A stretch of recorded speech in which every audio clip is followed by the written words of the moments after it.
मुख्यमंत्री आवास के सामने 500 मीटर की दूरी पर बहन बेटियों को बलात्कार करके गुंडे ले जा करके उसी में टांग दिए थे। उनकी गिरफ्तारी तक नहीं करा पाए थे और समाजवादी पार्टी के कारनामे।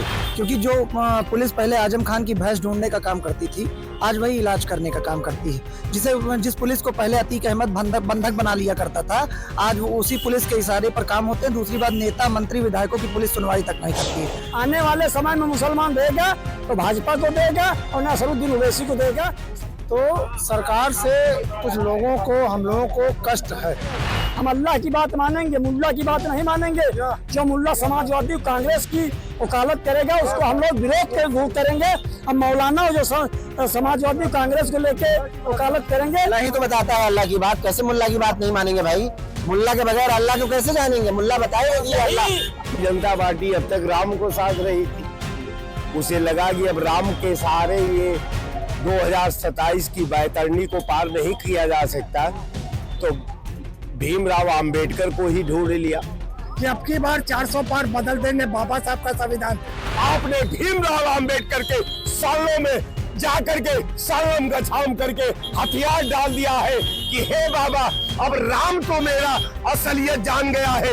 एक बार कृपया मैं हाथ जोड़ करके निवेदन करता हूँ अंबेडकर साहब कि एक बार आप जो है हमको आशीर्वाद दे दीजिए कि मैं लोकतंत्र का हरण करता रहूं और वो ताकत को लेने के लिए हे बाबा साहब सालम गछाम। 2027 चुनाव की तैयारी लगभग हर पार्टी अपने तरफ से शुरू कर दिया है। अब देखने वाली बात यह है कि प्रचंड बहुमत से किसकी सरकार बनेगी या मिलीजुली की सरकार बनेगी। हम जनता के पास आए हैं और जनता क्या सोचती है, क्योंकि जनता ही सरकार बनाती है और जनता ही सरकार बिगाड़ती है। तो इस समय हमारे साथ बहुत सारे लोग हैं जिनसे हम बातचीत करेंगे। पहले आप ही से जान लेते हैं, क्या लगता है 27 चुनाव जो है इस बार आसान नहीं होगा? सभी लोग यही कह रहे हैं। योगी जी का तख्ता पलट सकता है, बता रहे हैं कि नहीं, प्रचंड बहुमत से फिर एक बार सरकार बना सकते हैं वो। क्या किस तरह से आप देख रहे हैं? कोई कांग्रेस वाले और बसपा सपा वाले तो नहीं कह रहे थे। नहीं, आप बताइए कौन कह रहा था? क्या चीज का? भारत की 140 करोड़ जनता, उत्तर प्रदेश की 26 करोड़ जनता, ये जो जनमानस है ना, ये पूज्य महाराज जी के वो जो मिट्टी होती है ना, उसको तिलक लगाती है। खड़े होकर के लोग ईश्वर से दोनों हाथ जोड़कर यही प्रार्थना करते थे कि हे प्रभु, भारत का ऐसा कोई प्रधानमंत्री दे दीजिए ताकि हम लोग कमा खा तो रहे हैं, रोटी चल जाएगी, पेट पल जाएगा, कम से कम हम सुरक्षित रहें। 2014 में आदरणीय नरेंद्र मोदी जी आए और जितने आतंकवादी थे उनके घर में घुस करके भारत की सेना उनको नस्तनाबूद करने का काम किया, भारत को सुरक्षित किया। और उसके बाद भारत के संविधान का सम्मान करते हुए 26 योजना आदरणीय नरेंद्र मोदी जी ने लॉन्च किया और वो 26 योजना पूरे भारत के आम जनमानस को मिल रही है, सीधे दिल्ली से चलती है और प्रदेशों के जनमानस के खाते में पहुंच जाती है। और उत्तर प्रदेश की जनता, पूज्य महाराज जी यहीं पर हम लोग देखते थे, इसी कालिदास मार्ग मुख्यमंत्री आवास के सामने आदरणीय अखिलेश यादव जी मुख्यमंत्री थे। मुख्यमंत्री आवास के सामने 500 मीटर की दूरी पर बहन बेटियों को बलात्कार करके गुंडे ले जा करके उसी में टांग दिए थे। उनकी गिरफ्तारी तक नहीं करा पाए थे और समाजवादी पार्टी के कारनामे, बोरा में भरकर कुंटलों कुंटल माफिया, गुंडा, मवाली, चोर, डकैत, बलात्कारी और जो बहन बेटियों को छेड़ने वाले हत्यारे, ये जखीरा जो पालते थे समाजवादी पार्टी के लोग, ये वही लोग हैं। ये सरकार बना लेंगे और आज पूज्य महाराज जी के ऊपर जो है बताएंगे कि नहीं, ये तो अभी सरकार नहीं बना पाएंगे। विपक्ष को ऐसा लगता है कि अब भाजपा अंदरूनी में ही बिगाड़ हो रहा है। यूजीसी लेके आ गए, स्वर्ण समाज नाराज हो गया, फिर जो अपने पिछड़े वर्ग के समाज हैं वो लोग नाराज हो गए। तो इस नाराजगी को देखते हुए कहीं ना कहीं अब वो अनुमान लगा रहे हैं कि अब उनकी दाल गल जाएगी। देखिए, मैं आपको स्पष्ट बता दूं, बहुत ज्यादा आपका ना मैं समय लूंगा ना आप मेरा लीजिए। इनके दिमाग में अगर कोई ऐसी योजना हो तो खाली ये जाकर तख्ता लगा के उस तख्ते पे खड़े हो जाएं और पूरे उत्तर प्रदेश की जनता को बता दें कि हम ये योजना लेके आ रहे हैं, इससे तुम्हारा सबका कल्याण हो जाएगा। 68 योजना भारत सरकार से लगा के उत्तर प्रदेश की सरकार तक 68 योजना जो जमीन से सारे जनमानस को मिल रही है। इनके पास कोई योजना नहीं है कोई योजना, ये इनके भेजे में कोई योजना नहीं है। सारी योजना भारतीय जनता पार्टी ने दे दिया है जनता को। सब योजना ले करके सब आराम से इंतजार कर रहे हैं। आप ये बताइए, एक समय था समाजवादी पार्टी की सरकार में, कांग्रेस की सरकार में, यहीं पर लोग अपनी उनकी बहन बेटी लोग उठा ले जाते थे। मैं प्रत्यक्ष मैं प्रमाण दे रहा हूं आपको, ले जाकर के निकाह करा लेते थे। किसी के माई के लाल में दम नहीं हुआ करती थी कि जा करके बोल देता, और बोल देता तो उसकी हत्या हो जाती थी। और यही समाजवादी पार्टी के कैबिनेट मंत्री खड़े होकर सावधान मुद्रा में भाषण देते थे, और जब अजान की आवाज कान में पड़ जाती थी तो एकदम सावधान खड़े हो जाते थे। ऐसा लगता था कि पूरा इनका परिवार साफ हो गया है। आज आपको मैं बता दूं, आज की तारीख में और पहले की तारीख में जमीन आसमान का अंतर है। यही उत्तर प्रदेश की जनता नहीं, भारत की जनता, रामचरितमानस अपने घर में लोग पढ़ा करते थे, और जब अजान होती थी तो वो 4 गुंडे आते थे मोटरसाइकिल से, रामचरितमानस को बंद करा देते थे। और आज किसी माई के लाल में दम हो तो जा करके रामचरितमानस को बंद करा के देख ले। जो गुस्ताखी किया में जो घटना हुआ उसको लेकर भी तो बहुत चिंता की विषय है। सरकारी गाड़ियों को जो है फूंक दिया गया, श्रम विभाग के कुछ उसमें अपनी मांग को लेकर अड़े हुए थे। हालांकि योगी जी ने अब दे दिया है कि भाई उनकी देखी जाए, लेकिन ये बहुत बड़ा घटना सामने आ रहा है। देखिए, जो घटना करेगा अवैध रूप से, गलत करेगा, नुकसान करेगा, वो तो कह रहे थे कि हमारी सैलरी नहीं बढ़ी, 12-12 घंटे काम कराया जा रहा है। सैलरी नहीं बढ़ी तो सैलरी मांगने का तरीका होता है। वो हमारे सीएम साहब की खोपड़ी आपने देखा है ना, एकदम सपाचट है, सीधे घुस जाते हैं। गलत बर्दाश्त नहीं होगा उत्तर प्रदेश में। यहाँ ये सब नहीं चलेगी नौटंकी। गलत किए होंगे तो उसकी भरपाई भी करेंगे और इनकी तनख्वाह भी मिलेगी, इसमें कोई दो राय नहीं है। लेकिन अगर गलत किए होंगे तो उसकी भरपाई भी इनको करना पड़ेगा। इनको कोई माइक लाल बचा नहीं पाएगा, चाहे पानी में डूब जाएंगे। ये पूज्य महाराज जी का प्रदेश है, ये उत्तर प्रदेश में फिर प्रचंड बहुमत से सरकार बनेगी, प्रचंड बहुमत से बनेगी। तो क्या कह रहे हैं भाई साहब, जो कह रहे हैं कितना सही है? बिल्कुल सही कह रहे हैं। बाबा की सरकार 9 साल में बिल्कुल सही काम किया है। देखा जाए गुंडा माफिया जितना भी था उत्तर प्रदेश का, वह या तो भाजपा में आके सुधर गया, बिल्ली बन गया कि हमको जो है अब संरक्षण दे दीजिए, हम अब गलत काम नहीं करेंगे, या तो यूपी छोड़ करके भाग गया। और देखा जाए कि सबसे ज़्यादा गोंडा में, सबसे ज़्यादा जो है आपके इलाहाबाद में, प्रयागराज में, जहाँ पे हिंदुत्व की नगरी हुआ करती थी, वहाँ पे गुंडाई हुआ करती थी। मऊ में गुंडाई हुआ करती थी, आजमगढ़ में गुंडाई हुआ, हर जगह की गुंडाई बंद हुई है। और भारतीय जनता पार्टी 27 में फिर से सरकार बनाएगी, इसमें दो राय नहीं है। क्या कहेंगे आप?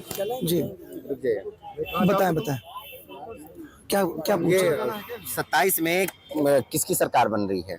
27 में भारतीय जनता पार्टी की सरकार बनेगी। भारतीय जनता पार्टी जी, क्योंकि जो पुलिस पहले आजम खान की भैंस ढूंढने का काम करती थी, आज वही इलाज करने का काम करती है। जिस पुलिस को पहले अतीक अहमद बंधक बना लिया करता था, आज वो उसी पुलिस के इशारे पर काम होते हैं। दूसरी बात, नेता मंत्री विधायकों की पुलिस सुनवाई तक नहीं करती है। और मैं आपसे के चैनल के माध्यम से कहना चाहता हूँ कि मोहब्बत कौन करता है, सियासत कौन करता है, मुझे मालूम है मेरी हिफाजत कौन करता है। और हम ही ने लाज रखी है बुजुर्गों की यहाँ, वरना सभी टुकड़ों पे पलते हैं। बगावत कौन करता है? फिलहाल यूजीसी के मुद्दे के बाद जिसका कुछ माइनस भारतीय जनता पार्टी को झेलना पड़ेगा, क्योंकि यूजीसी के बाद सवर्ण पूरी तरीके से भारतीय जनता पार्टी के खिलाफ है। लेकिन ब्राह्मण जो समुदाय है, ब्राह्मण समुदाय के पास कोई विकल्प नहीं है, क्योंकि ब्राह्मण सदैव सत्य सनातन समाज की, संस्कृति की, देश की, धर्म की लड़ाई लड़ता है। के पास विकल्प है क्या लग रहा है? ठाकुर के पास है। ब्रजभूषण के तेवर देखकर आपको क्या लग रहा है कि विकल्प है कि नहीं है? और बाकी ब्राह्मण के पास, क्योंकि ब्राह्मण ने सदैव इस देश के लिए, संस्कृति के लिए, सनातन के लिए अपने आप को कुर्बान किया है। हम वही ब्राह्मण, सुनिए, हम विश्वकर्मा समाज से मैं आता हूँ। ब्राह्मण भी मंत्री हैं, मुसलमान भी भारतीय जनता पार्टी में मंत्री हैं, ठाकुर भी मंत्री हैं, यादव, मतलब सारी जात के लोग मंत्री हैं। विश्वकर्मा समाज के लोग मंत्री नहीं हैं। अब रोना हमको चाहिए तो रो रहे हैं दूसरे लोग, मतलब इतना बड़ा। आप बताइए। एक मिनट, भारतीय जनता पार्टी ने सबके साथ, सबके विकास, सबके विश्वास, सबके प्रयास। एक मिनट बात मत करते। और जब तक मोदी जी ICG लाए तो हो गए भगवान के अवतार, और जब से ICG जब पहले जब राम को लाए तो हो गए भगवान के अवतार, और जब ICG आई तो जो है उन पर उंगली उठने लगी। दूसरी चीज, भारतीय जनता पार्टी ने भेदभाव परिवारवाद, जातिवाद, भ्रष्टाचार की राजनीति रहेगी। विपक्ष कह रहे हैं कि मुसलमान परेशान है। तुम यार कैसी बात कर रहे हो, मुसलमान हो के? आपने पूछा सही बात। यही राहुल गांधी उतले से तो हमारी टोपी पहनते और हमारी ही गर्दन काटते और कहते भाजपा तुम्हारी दुश्मन, तुमने हमको क्या दिया। और जो है भाजपा के साथ है मुसलमान भाई। क्या भाजपा से बुराई क्या है? भाजपा से बुराई क्या है? अब ना 20% मुसलमान दरी बिछाएगा, ना 60% यादव राज करेगा। अब मामला चल रहा है हिस्सेदारी का। आने वाले समय में मुसलमान देगा तो भाजपा को देगा और नसरुद्दीन ओवैसी को देगा, समाजवादी की और कांग्रेस की। अब मुसलमान दरी नहीं बिछाएगा। मुसलमानों ने फैसला तय कर लिया है। कई मुसलमानों ने फैसला तय कर लिया कि हमको हिस्सेदारी चाहिए। अगर अखिलेश यादव जी से कहो कि हिस्सेदारी दो तो कहेंगे तुमको मुसलमान पाकिस्तान। भाजपा पटेल केवल भाजपा का भय दिखाकर मैं अखिलेश जी से दो बातों को पूछना चाहता हूँ कि ऑस्ट्रेलिया से आप भी पढ़े हुए हैं और ऑस्ट्रेलिया के नाहिद हसन भी पढ़े हुए हैं, लंदन की बालिस्टर एकरा हसन भी पढ़ी हुई है। क्या एकरा हसन को आप नेता सांसद दल बना दोगे या राष्ट्रीय अध्यक्ष बना दोगे या एकरा हसन को डिप्टी सीएम या सीएम आप घोषित कर दोगे कि यही तुम्हारे परिवार में चलता रहेगा? पहले मुलायम यादव, फिर अखिलेश यादव, फिर अर्जुन यादव और फिर समाजवादी से परिवारवाद, जातिवाद, भ्रष्टाचार, यही चलता रहेगा। और 5 यादवों के अलावा 6ठा यादव भी उत्तर प्रदेश में नहीं कोई लगाया। और जब हम या मध्य प्रदेश में मोहन यादव मुख्यमंत्री बीजेपी में और भूपेंद्र यादव भारत सरकार में वन मंत्री। अब ये केवल यादव सब जा रहा है भाजपा में और कह रहे हैं कि मुसलमान भाजपा मुसलमानों केवल सपा और कांग्रेस भाजपा का भय दिखा रही। 1 मिनट, और ऐसा कोई नहीं। बाकी ना 20% मुसलमान दरी कांग्रेस और समाजवादी की बचाएगा और हिस्सेदारी का। और एक चीज हम आपको बता दें, हम अल्लाह की बात मानेंगे, मुल्ला की बात नहीं मानेंगे। जो मुल्ला समाजवादी कांग्रेस की वकालत करेगा उसको हम लोग विरोध करेंगे। अब मौलाना जो समाजवादी कांग्रेस को लेके वकालत करेंगे। अल्लाह ही तो बताता है अल्लाह की बात, कैसे मुल्ला की बात नहीं मानेंगे भाई? मुल्ला के बगैर अल्लाह को कैसे जानेंगे? मुल्ला बताएगा कि अल्लाह, तो आप मुल्ला को कैसे आपने त्याग दिया? यही मुल्लाओं की वजह से समाजवादी और कांग्रेस जिंदा है। और जिस दिन मुल्ला इसकी फातियां पढ़ देंगे उस दिन नाश हो जाएगी। अब मुल्ला जो है सब जाएगा तो ओवैसी, जो मुल्ला ओवैसी की बात करेगा उसका सम्मान होगा। जो कांग्रेस और समाजवादी की बात करेगा उस मुल्ला को दलाल की श्रेणी में लाया जाएगा। इसमें कोई संदेह नहीं होगा। हमको चाहिए हिस्सेदारी। आज हमको एक 2 उदाहरण दे दीजिए। राष्ट्रीय अध्यक्ष अखिलेश यादव, नेता सांसद अखिलेश यादव, राज्यसभा में नेता अखिलेश यादव, रामगोपाल यादव, यहाँ के जो है प्रदेश अध्यक्ष श्यामलाल पाल, लाल बिहारी यादव विधान परिषद नेता विरोधी दल और विधानसभा में माता प्रसाद बाबा नेता विरोधी दल। कौन मुसलमान जिम्मेदार पद पर है? कौन मुसलमान जिम्मेदार पद पर है? तो ये समाजवादी वाले चाहते हैं कि मुसलमान दरी बिछाए और यादव राज करे। अब ऐसा कुछ नहीं, मुसलमान हिस्सेदारी की तरफ जा रहा है। चलिए, क्या कहेंगे? 2027 चुनाव की तैयारी लगभग जोरों पर है। अब सभी पार्टियां करने लगी। क्या लगता है माहौल क्या है? देखिए राजन जी, आप बहुत विद्वान पत्रकार हैं और बहुत ऑथेंटिक बात पूछा आपने। वास्तविकता ये है, अभी जैसे बच्चा हमारा बता रहा था बीजेपी के बारे में, तो सरकार से कुछ लोगों को, हम लोगों को कष्ट है, हमारा कष्ट है। और अभी बात आई थी नेताजी के, हमारे माननीय ब्रजभूषण शरण सिंह की, तो उनसे योग्य नेता शायद ही कोई प्रदेश में हो। वरिष्ठ तो उनका कोई है ही नहीं है, पहली बात। खन्ना जी की, माननीय मंत्री जी की नहीं कह सकता, लेकिन बाकी उनका वरिष्ठ तो कोई नेता है ही नहीं, पहली बात। और हर चीज कहने का कुछ न कुछ आशय होता है। सरकार से तकलीफ है और तकलीफ अपनों को होती है। ये घुरहू और ये घुरहू हर जमाने में रहे और जितनी यातनाएं मिली हैं वो इन्हीं जलीलों को मिलती है। अच्छा देखिए, विपक्ष पिछली सरकारों में जितनी जलालत उठाए हैं ये वही लोग हैं।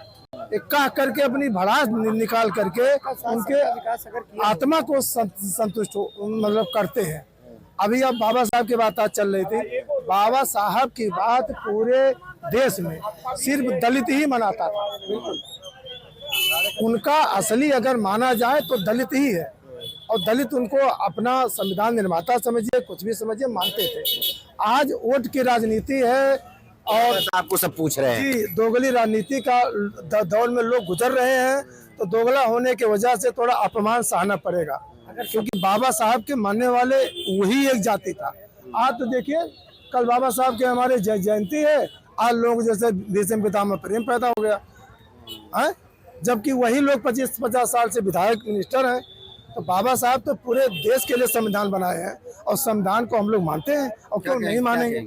अगर सबका साथ सबका विकास की बात अगर सही होती तो इन्हें अंबेडकर पर करोड़ों रुपए खर्च करने की जरूरत न पड़ती।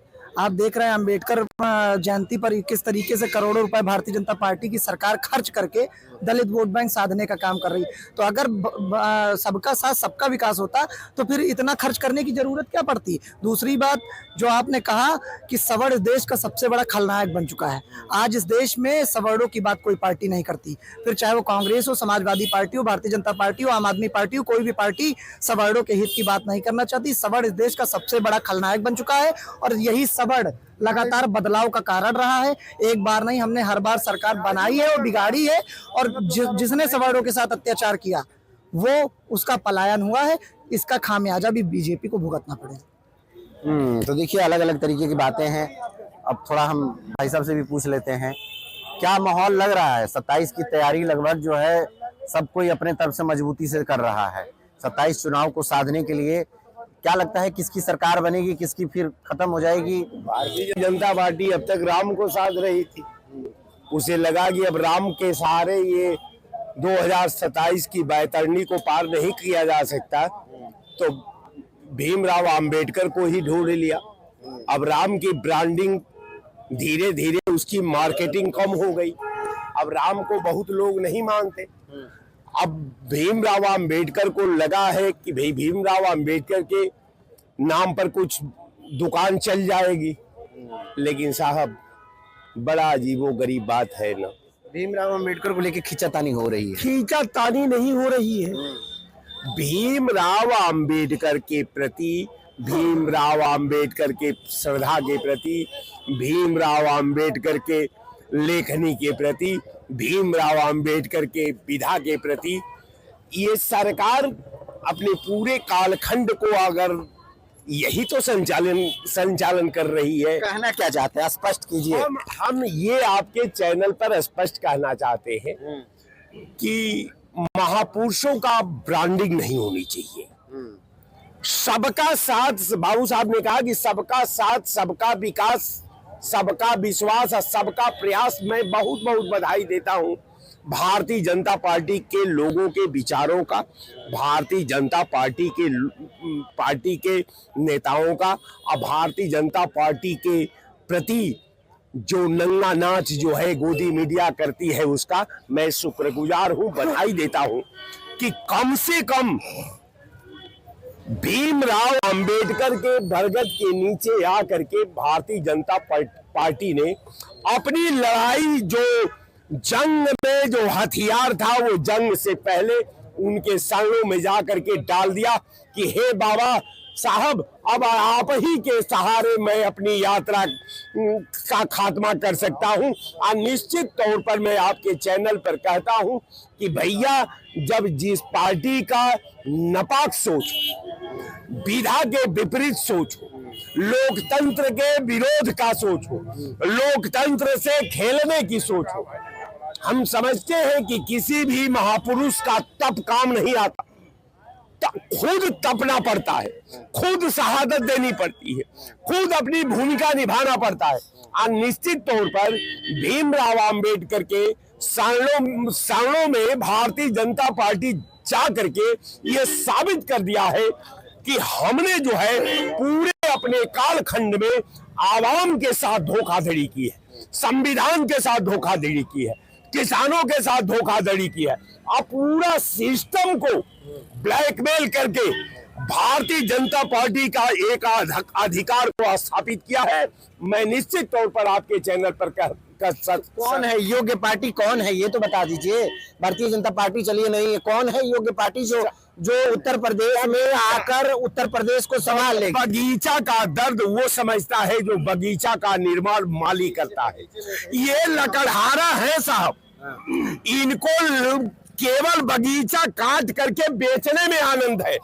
ये बगीचा नहीं लगा सकते, लेकिन बगीचा तो इनके जन्म कुंडली में नहीं है।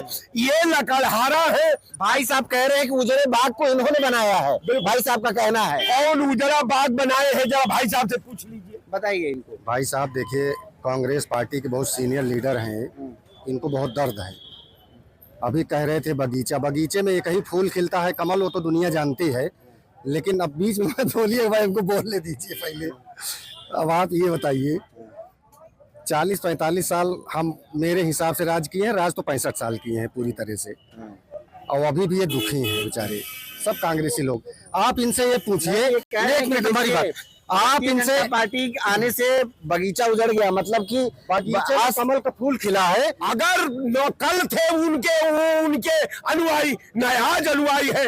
आज तो इसलिए भीमराव अंबेडकर का नाम लेते हैं कि आपको लग रहा है कि मेरी पाप की लंका जो है अब जलने वाली है, वो केवल लंका को बचाने के लिए आपने भीमराव अंबेडकर के सालों में जाकर के सालम गछाम करके हथियार डाल दिया है कि हे बाबा अब राम तो मेरा असलियत जान गया है।